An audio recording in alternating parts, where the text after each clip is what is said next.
Sue Gray is a self-employed strategist, lawyer, activist, mother, adventurer, and has tertiary qualifications in law, biochemistry, microbiology, and environmental management. Thank you, Sue, for being here. If I could just introduce my expertise to Yes, see if of I can course. be qualified by you as an expert witness. Yes. Very good. I have over 30 years experience in environmental health policy and enforcement. I have a LLB honours degree, a Bachelor of Science degree in biochemistry and microbiology.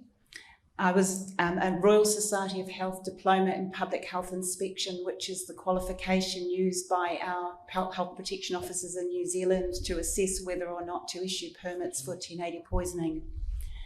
I have worked for the Department of Health and I've worked for the Department of Conservation in New Zealand as a conservancy solicitor for over 2 years, until I was dismissed for disloyalty to the Crown when I raised an issue about the apparent bias of a Supreme Court justice. I have considerable experience in issues relating to 1080 poison in New Zealand and am the lawyer that most people who have issues with 1080 come to see if they have a problem in New Zealand. I've actively been involved since 2013 with the Nydia Bay poison drop. In 2017, I acted for the Brook Valley community near my home in Nelson. That community has been through the court system to the Supreme Court. I acted for what we call the not botulism family in Pataruru, who were suspected to have suffered from 1080 poison, and that was the first diagnosis. But during the overnight course of their first night in hospital in a coma, the diagnosis was changed somehow to botulism, and it was publicly reported to the media for the next 4 to 6 weeks as suspected botulism, even though none of the symptoms or tests were consistent with botulism. I also acted for the Auckland community when the Department of Conservation and the Auckland City Council decided that they wished to aerially 1080 poison the Hanua Ranges, which is the main water catchment area for New Zealand's biggest city, Auckland, and they did it to protect or try and protect a native bird. So we went to the Environment Court to say that the safety of public water should take precedence over protection of native birds, as that was the catchment for that water. I speak on a large amount of public meetings and to community groups to educate on 1080 poison and public policy and law relating to 1080 poison. And to the media, I'm a frequent commentator, although our media in New Zealand don't like reporting 1080 poison issues. I'm also the author of a fisheries law textbook for the fisheries volume of the Laws of New Zealand, which is part of a collection of LexisNexis Laws of New Zealand. I'm hoping that qualifies me as an expert. Yes. On behalf of the bench sitting here, we accept you as an expert witness. And just for the explanation that I'll give to the people who are listening, the difference between an expert witness and an ordinary witness is an ordinary witness can give evidence as to what he or she saw, or he or she heard, or what he or she observed, whereas an expert witness can give an opinion as to not only what happened, but why it happened and how it happened. So there's a differentiation between the two. It's not one that we made up, it's one that's been made up over the last 200 years in various courts and tribunals, because sometimes people come to the court and think their opinion should be taken into account, like television commentators do, and tribunals and other bodies hearing evidence do split it into two parts. So this allows Dr. Gray not only to say, well, I saw the 1080 poison being dropped into the water, but she can, as an expert, say what this actually means and give an opinion. Thank you. I've prepared a PowerPoint presentation, but the computer's crashed, but I think I can probably cover most of it, and if the computer turns on again partway through, I'll pick it up. I think Dr. Gray would prefer to hear from you in any event. I'm here today to make formal testimony about what, in my opinion, is ecocide in New Zealand, and it's ecocide to the world. It's done by the New Zealand government and or condoned by the New Zealand government in their self-created war on nature. It's done through the aerial spreading of sodium fluoroacetate poison, also known as 1080 poison, which is spread by helicopter over much of New Zealand's land in the form of cereal baits. The purpose is to try and attract the designated predators, stoats and rodents, to eat these 1080 poison baits. But unfortunately, as our government well knows, 1080 poison baits are not specific to possums and rodents. They kill numerous other species. Indeed, they kill every species that eats them. They kill both by primary kill if the animal eats it directly, and they kill by secondary kill if an animal eats another carcass of an animal that's been poisoned by 1080. There are considerable warnings on the labels for 1080, which are designed to protect the community. The warning starts: deadly poison, keep away from children, harmful to aquatic organisms, avoid putting into water supplies and water courses, collect dead carcasses, and all long details of mandatory warnings that are part of the compulsory approval for the label. It's compulsory that those labels be complied with. Unfortunately, there's no compliance, and indeed it's impossible for compliance because the main predator that the government is concerned about now are stoats, and stoats don't eat 1080 poison baits. They don't eat cereal baits because stoats are carnivores. So the only way the stoats can be killed are if the poison carcasses, which are supposed to be removed, are left lying around over the forest floor, but also very frequently in the waterbeds, because that is where the poisoned animals typically go to die, and the stoats eat dying or dead carcasses and themselves killed by secondary poisoning. So the very philosophy that or the very purpose of killing stoats cannot be achieved if the label is complied with. It's impossible. The problem we have with this aerial poisoning is that it is creating the very rat plague and stoat problem that the government complains of. If you change the ecosystem, you select for the fastest adapter. The fastest adapters are not our rare native birds, which are poisoned in the poison drops, but the rats.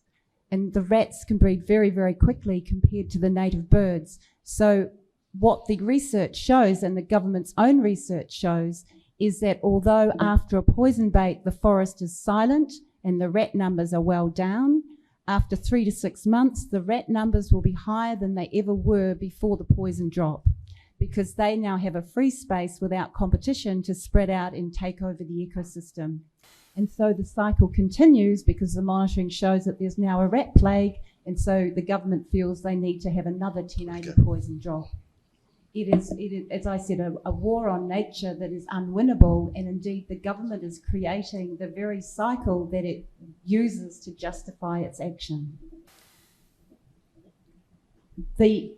What's happened, we started with some quite strict rules on when 1080 poison could be used. 10 or more years ago, was only to be used in the most remote locations. There were buffer zones around watercourses.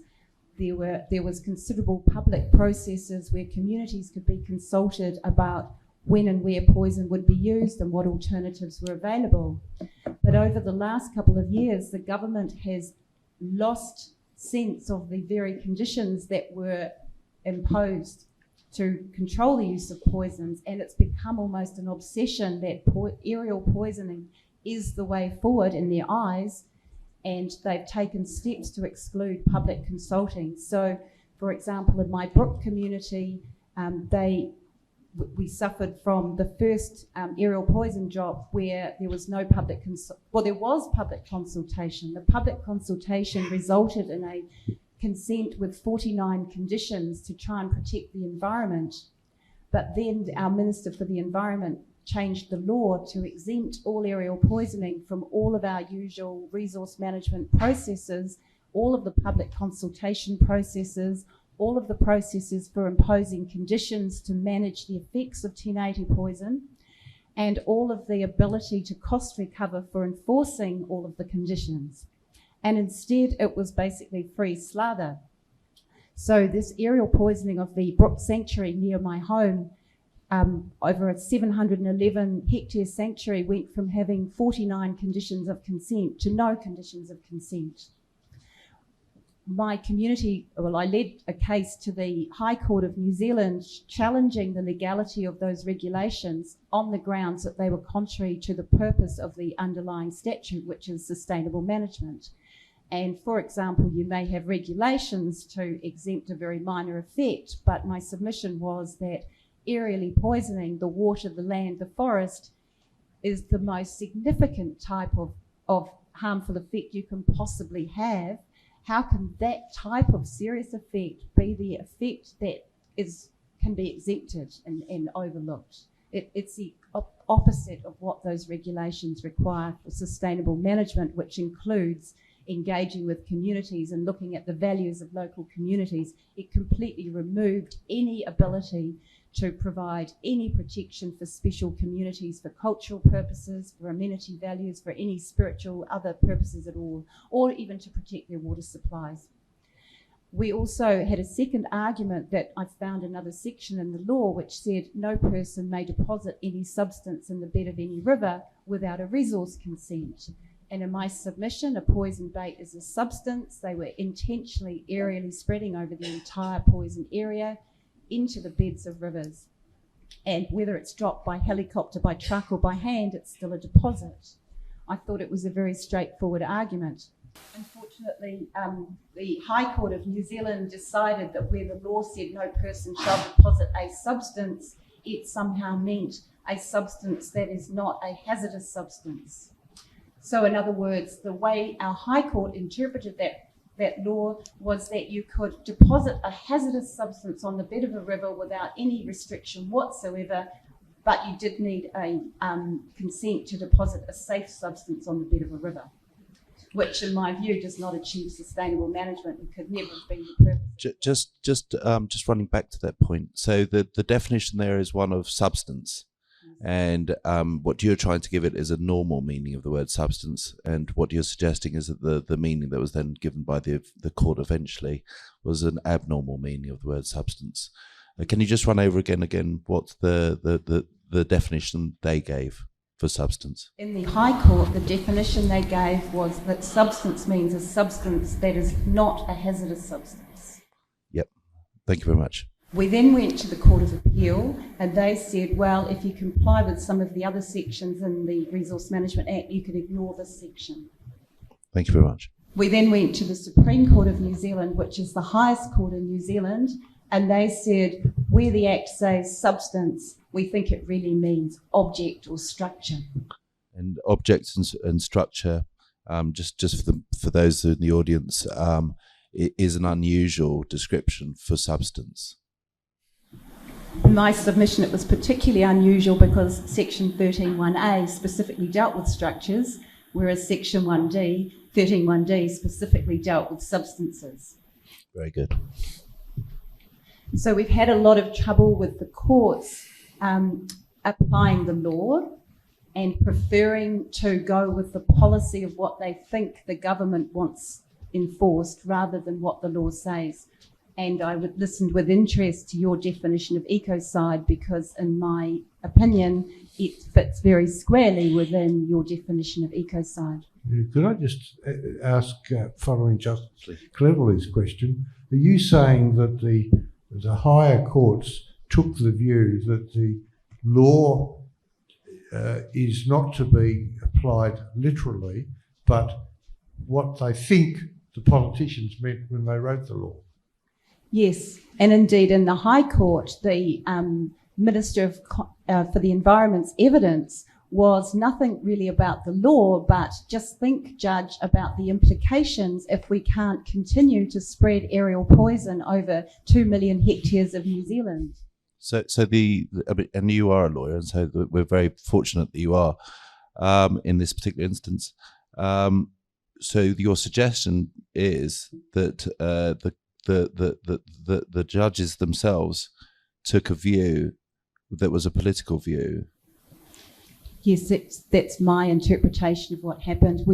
The definition of substance, it's not specifically defined in the Resource Management Act, but we have a Hazardous Substances and New Organisms Act, we have Psychotic Substances Act, we have all sorts of... Substance is a commonly defined word in law. It's a very commonly defined word, and it's a word that has got a very broad meaning that is intended to capture a wide range of different materials and mixtures for the purpose of protecting the environment. And what would be a common definition of the word structure? Definition of word structure? Yeah. The definition of a structure, as I understand it, is some kind of building or something that's put together. Thing that's put together, absolutely. Yeah. Okay, thank you. So we only had that decision recently from our Supreme Court, and it makes it extremely difficult for myself to advise my clients to go to court if we don't believe that the law is going to be enforced in the way that the law was intended when it was written. And what has happened in New Zealand now is that people have lost confidence in the justice system and going to our courts because of this type of decision. They've lost confidence in our politicians because they are not engaging on this issue, and they are getting advice from very controlled scientific sources that is not looking at the wider issues and the interactions between the environment. They're asking very specific questions to give themselves the answer that they want. For example, one of the native species, the native birds that is particularly affected by 1080 poison are the kea. They're our native parrots that live in our mountains and high country. The kea live typically, if they're not poisoned, to be 60, 80 or more years old. The native kea are being decimated by 1080 poison. By the government's own data, between 12 and 17% of kea in any environment that's poisoned are killed by the poison baits each drop. You cannot kill 12 to 17% of a species that lives to be 60 to 80 or more years old and expect that the survival of that species is in any way enhanced, and clearly it's decimated. This reconciles with my experience spending a lot of time in our mountains that, 10 or 20 years ago, there were kea everywhere. Now you rarely see them. And the same you hear throughout New Zealand about the silent forest and the lack of native birds in the areas that are poisoned. Now, where I get to with the science, somehow, for example, in the Nelson Lakes, Rotoiti, there was a monitoring of kea. There were 2 keas monitored, 1 died. That kea had been tracked over the years as one of the most successful breeding kea that they'd ever tracked. And yet the death of 1 female, highly prolific breeding kea was reported as a success in the government scientific reports because they said the chicks in that nest that season one of them had hatched. Now, so you can always find some positive in any situation to report, but if you're looking for sustainable management, you have to have integrity in the science and in what you report. If you've killed 1 of 2 adults that you're monitoring of a rare endangered species, it's very difficult, I believe, to justify calling it a success. So you would suggest that would be some sort of manipulation of the data? Absolutely.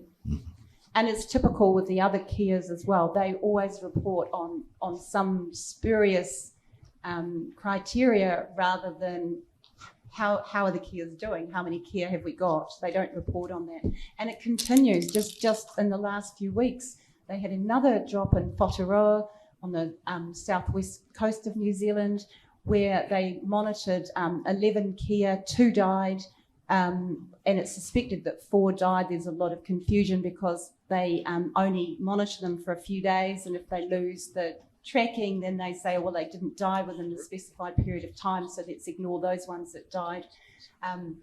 So their best data was 2 out of 11, and the worst we suspect was 4 out of 11 died. This was some new testing that they were doing to try and prove that the kea were now safe because they had a new safe way of doing it. It goes on and on. Every time we get data it takes us a lot of time to get data out of the government. I spend almost every day asking for different information about this issue from the government, as we're entitled to do under the Official Information Act in New Zealand. They stall, they delay, they have every excuse not to answer our questions because they know that without the data, we can't prove what we need to prove. And some of that questioning has been done in writing? All of the questions are done in writing. I've got, but mostly by email, electronically. Okay. I can provide hundreds of requests and hundreds of fob-offs and hundreds of delays if it's helpful. Much appreciated. Right. I was asking, are they not bound to respond within 30 days under that law? The legal requirement is that they must respond as soon as reasonably practicable and no longer than 20 working days. What they do is they take the 20 working days as the starting point and add on from there. And we can go to the Ombudsman and complain, but the Ombudsman is so overworked that it might take 1 or 2 years to get a complaint through the Ombudsman, which makes the whole situation completely redundant. Plus, there's no sanction for any non-compliance with the Official Information Act. So it's a Sorry, if you could just repeat that. There is no sanction for... There's no sanction for any breach of the Official Information Act. So if a government department refuses to give information, the worst thing that can happen is in 1 or 2 years later, the Ombudsman might say that they breached their obligations under the Act. And what would be the punishment for that? Nothing. Okay. There's no sanction for that. So it makes the whole situation incredibly difficult to get reliable information. And they also have other tactics of charging for information, although they haven't tried that with me recently, but coming up with, or they have, some of the councils have coming up with massive charges, thousands of dollars for information. And the starting point in New Zealand with the Official Information Act is the information belongs to the public of New Zealand, and the government are simply guardians of that information. But they forget that, and they don't recognise that if we're asking for information, it's because we want that information. It's our information that we want to see. And they do have a choice of publishing the information on their websites, in which case we won't need to ask them for it because we can easily access it. But they choose not to publish it on the websites because they don't really want us to have it. And then they complain that it's too onerous for them to provide it for us. We used to be able to just go to the government and turn up in their office and say, please, can we have a copy of this plan you've got to do whatever you want to do, and you'd be able to meet a real person, and that real person would talk to you and answer your questions, and they would give you the information. But over the last few years, it's changed, and a lot of the government departments now, the doors are locked. There's no person you can speak to, and if you do actually make contact with a person, they say, well, this is an Official Information Act request, and we're going to put it through this long, complicated process, and we'll get back to you in due course. And do you feel in some way that this is not just annoying, but is actually a concerted effort to prevent this? Or is it just annoying? It's much more than annoying because it's preventing us. Do you think it's intentional or negligent or reckless? I believe it's intentional, because the reason I believe that is if they have information that they want to give you, they can give it to you very quickly. And sometimes they do when it suits them to do so. But if they have information that they don't want to give, they're very, very slow in answering even very simple questions. I ask them, for example, that they have their own information and science on their website where they say that it takes 8 baits or more to kill somebody, and some of their claims are 20 baits. By my calculations, using the Ministry of Health's own data about toxicity of 1080 poison, I calculated that 1 bait would kill a young child, a small child, and say 2.5 to 3 baits would kill an adult, and just a small part of a bait would kill a baby. So I wrote to the government to ask the basis of the information that they used to calculate their numbers, and to ask why they thought I was wrong, what information they had to show why I was wrong in my calculations. Well, they've refused to answer that question. All right. Now, with this seeming program going on here, now you've experienced obfuscation and blockages from local councils, from all levels of the court, from members of parliament and the ministries and DOC. So basically, it's almost as though there's a concerted effort at every level of government to poison the land there. For some reason, our previous Prime Minister, John Key, adopted what he called the Predator 2050 strategy, which meant that there was a determination by the government to try and kill all predators, or, which is crazy, or perhaps all mammalian predators in New Zealand by 2050. And they were particularly targeting possums, rodents, and stoats. For some reason, that strategy has been given preeminence over every other fundamental right: the right to clean water, the right to safe wild food, the right to access our areas of New Zealand forests and countryside freely. All of those rights are being treated as unimportant compared to this idea from the former Prime Minister that we had to have a predator-free strategy. Now, the people of New Zealand have never been asked about the predator-free strategy. We've never had any, there was never any consultation on it before they adopted it. They simply appeared out of nowhere one day, and that has driven all of our government policy on poisoning ever since. And it's become this sort of mantra in the government that you can't even question it. And it's bad enough that it's in the government, but it's in the media as well. The media don't want to ask questions about 1080 poison. If I say, look, why are we poisoning our water to try and save some birds? And we all want to save birds. The question is whether the poison will actually help the birds or not. And I think there's a lot of evidence that the poison doesn't help the birds, and it certainly kills a lot of the species of bird. But even if it did help the birds, does that justify poisoning the water supply for New Zealand's biggest city? And that's the sort of question that we have no forum in New Zealand to go to, because each court says, well, you know, our job is just to look at this little aspect, and our job is to look at this other little aspect. There's nowhere holistically where you can put all the information together and have this conversation. Now, it was supposed to be done with consultation. And when the 1080 poison was approved in New Zealand in 2008, it was reviewed and they decided, yes, its use could be continued, but that was subject to conditions. And one of those conditions was it was subject to consultation with the affected stakeholders and communities.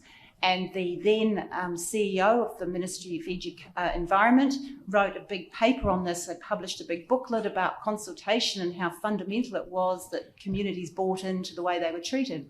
And yet somehow along the way, that has all been forgotten, even though it was a condition of the approval. And now we're told that the views of the public mean nothing. And even if I live on the edge of a forest and I take my water from that forest, I have even no guarantee of being consulted with. I don't even know when they're going to do it, because anyone that expresses concern about 1080 poison is designated by our government now as a terrorist.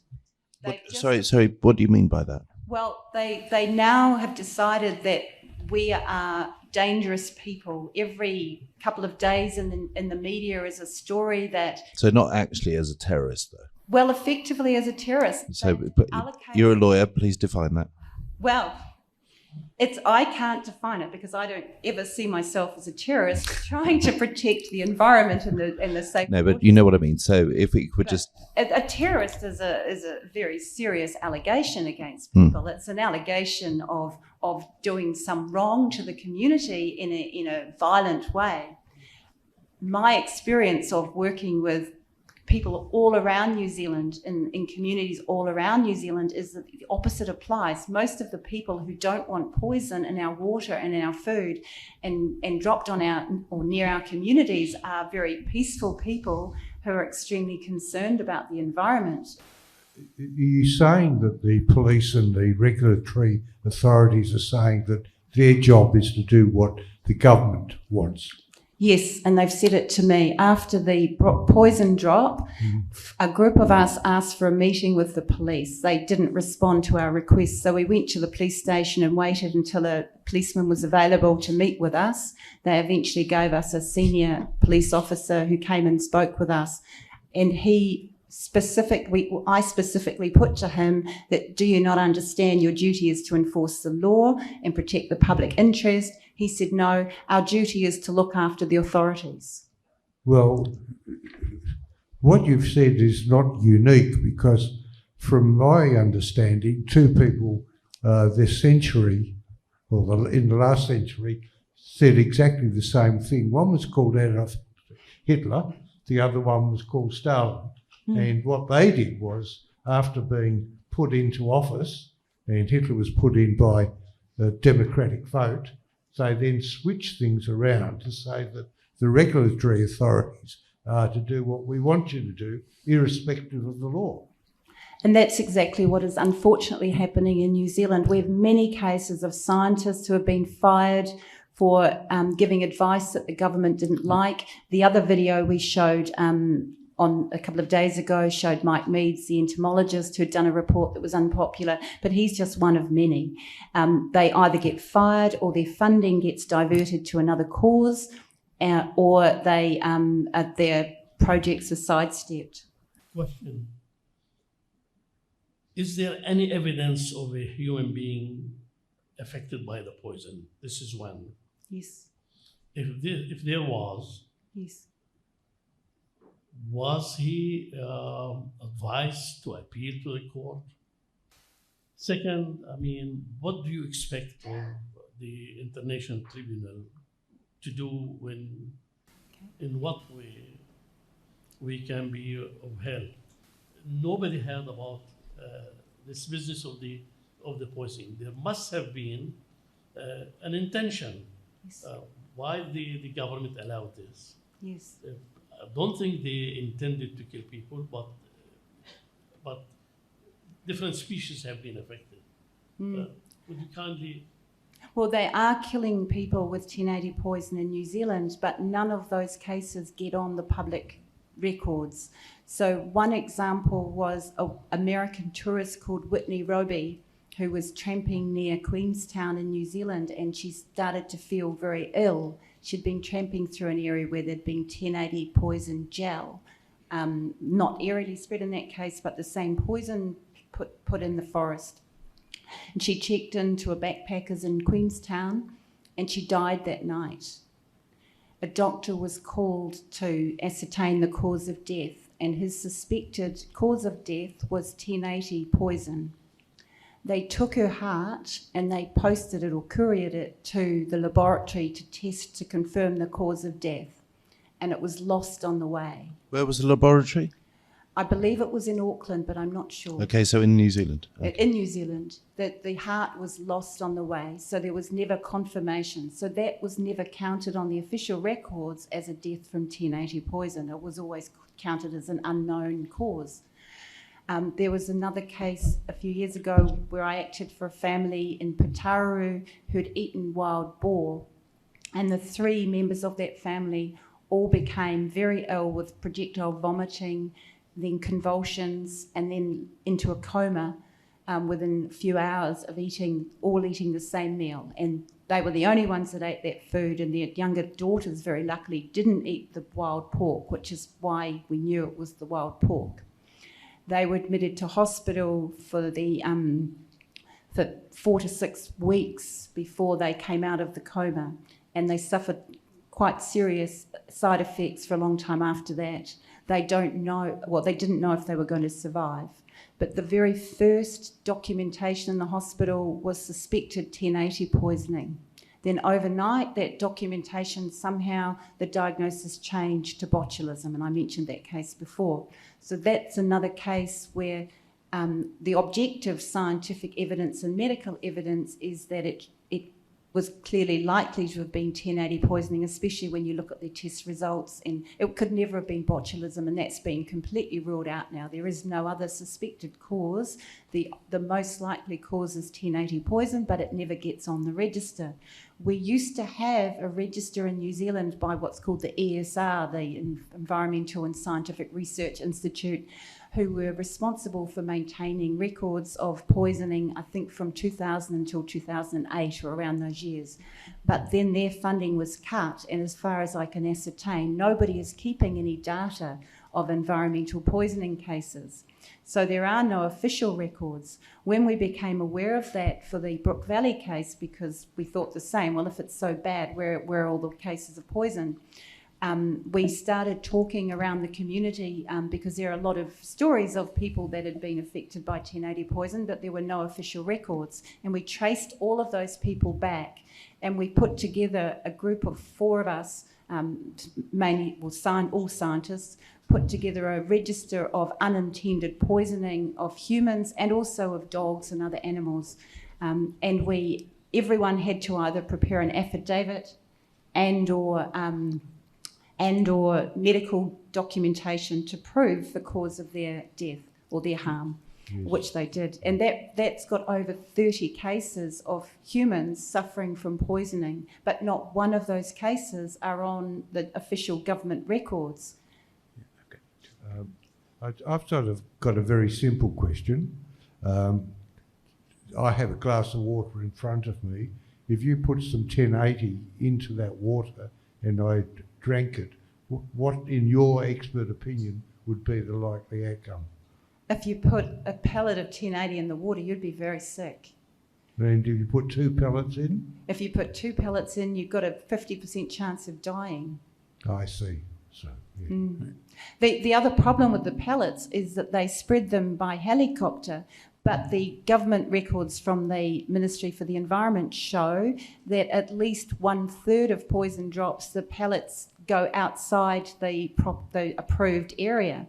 And it's particularly in the case of children, when only 1 pellet could cause a child to die, the thought that 1 pellet might land in a school or in a family home, the backyard, I just find it impossible to understand how anybody that's in a position of power could think that's acceptable. We have had those cases. I didn't answer the second half of your question about what I would personally love to happen would be for this commission to come to New Zealand and undertake an investigation in New Zealand to raise awareness for New Zealand, for New Zealanders, because we have trouble in New Zealand even making other New Zealanders aware of this, apart from word of mouth and social media, to raise awareness and to ask our government why they're doing this. I think that'd be a huge advantage, because New Zealand is actually a small country, and it would ascertain whether they were doing it intentionally or whether there was just some big mistake and they hadn't understood the implications of what they're doing. But it's a wonderful test case for the ITNJ to hold a government to account. And because I would love New Zealand to be a model for the world of how things can be done when people are aware and the spotlight is shown of what the problems are. Yeah, Dr. Gray, thanks very much for that kind invitation. We will definitely consider that, and as we consider the other evidence as well. One of the other things, apart from seeing the intention of the government, there's obviously a commercial element to this as well, and we haven't really looked at that. Is there any commercial benefit to anyone? Is there any commercial benefit to anyone who may be associated to the government? There's a lot of commercial benefit to the companies that make the poison and to the helicopter companies that are the ones that are prepared to fly and spread the poison. Many of the helicopter companies in New Zealand refuse to spread the poison, but there are a number that make a lot of money out of this. One of the things of real concern, actually, is that they use our rescue helicopters. In New Zealand, it's often a long way to the hospitals, and at least on several occasions, they use our rescue emergency helicopters that normally take people to hospital for spreading the poison. And it's a real concern, because the government has this mentality somehow that this poison is safe. And the Minister of Conservation's been on the national TV saying 1080 poison is safe. And so it takes away from the seriousness of what's happening when the government is saying it's safe, despite the warning label that's saying it's not safe, and somehow justifying using rescue helicopters for spreading poison. And they might be taking someone with a heart attack or a broken leg or a baby that's being prematurely born to hospital, all sorts of different and Dr. Gray, just go back to the second part of that question. Is there, to your knowledge, and if there isn't, that's perfectly fine. We're just beginning these depositions and taking this evidence at this point. Is there any connection at all between commercial interests and the government in a mutual benefit there, or not at this stage, to your knowledge? Well, yes, the government owns the factory that makes the 1080 poison baits. Okay. It's just called a state-owned enterprise, Animal Control Products in Wanganui, and there's a second factory in New Zealand that makes 1080 poison baits, which is 49% owned by the West Coast Regional Council, which is the council on the west coast of the South Island, which spreads a large amount of these poison baits. So that's quite an unusual commercial connection. There's a very large commercial connection, and very interestingly, that West Coast Regional Council factory, Pest Control Research, just had a major incident about 2 or 3 weeks ago, where one of their workers was admitted to hospital in a coma. He's been in a coma for 2 weeks, as far as I've heard since I've been here. He's still in a hospital in a coma, suspected from 1080 poison. So not a botched case of botulism. Well, people are joking on social media. Is it going to be botulism or is it going to be 1080 poison? Yeah, I can see that. So, you know, we... Right. If I I think we're moving. One more question over there, then perhaps. Yeah. Chief I Justice. just wanted to finish up. Well, I had 2 questions, and that was one of them. Just to make clear, state-owned enterprise, the shareholders are ministers of the government, are they not? Yes, the shareholders are the Minister of Finance and the Minister of Agriculture. Right. They No, hold thank you. 50% of the shares each. Thank you. That was covered. And my other one was, and I really wanted to cover this because it wasn't fully. You put a lot in the onflowing effects on the biosphere. You're talking about some of the potential fungal things, just briefly, because we do have to move on here. But we'd love to get that bit in here. There are 2 main problems. One is that the ultimate breakdown product of 1080 poison is methyl fluoride, which is also known as freon, which is really serious for the environment, for the atmosphere, because it's one of the worst gases for greenhouse gases. The other serious problem we've identified is that the cereal bait that's used in 1080 poison, we can't find out where they get it from or even what cereal is used. They say it's a commercial secret. But many cereal baits contain phytophthora and other fungal spores, and also aflatoxins, so fungal byproducts that are toxic to humans and to animals. We've just had a major problem in New Zealand with our kauri trees dying from what's called kauri dieback, which is a strain of phytophthora. And the suspicion is that phytophthora could be aerially spread in the dust of the poison baits, which is spreading it over roughly 10% of New Zealand's land area this year. At the very least, one would think that a responsible government would stop any poison drops until that can be properly investigated. The aspergillosis, that is a fungal disease caused by aflatoxins. We've just had 7 of our very, very rare kakapo die of aspergillosis. We don't know the source of the aspergillosis, but again, is it coming from the cereal bait and or a combination of the poison? Because if you're suppressing the immune system with poison and perhaps a bit of Roundup thrown into the cereal, plus the dust from the cereal with the spores and everything else, it's just a lethal concoction. So there are so many, again, there's so many areas of this that have never been explored. That issue was not looked at by IRMA when they did their review in 2008. They didn't think of that. It's just something that I've put together with a couple of scientists who have been really concerned, and we've developed this theory and become more and more concerned as the evidence tends to reconfirm our concerns. Thank you again, Dr. Gray.